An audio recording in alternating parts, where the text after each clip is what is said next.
Hi everyone, here we've got OPPO A33 from 2020 and let me show you how to set the camera timer on this device. So first of all, let's open the camera app and now let's tap on this three bars icon. And as you can see right in the middle, we've got the timer option. So let's tap on it, and after tapping, as you can see, it is highlighted, and now we set a 3 seconds delay. It is also notified on the shutter button. Let's tap on it again, and now we can set 10 seconds delay. So let me show you, for example, the 10 seconds delay. So just go back to the camera and tap on the shutter button. And as you can see, from this moment your device will count down from 10, and after that time it will take a photo.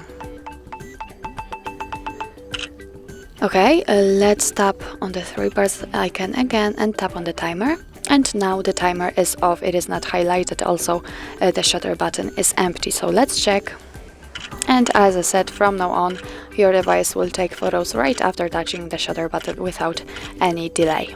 So actually that's all. This is how to set camera timer in your OPPO A33 from 2020.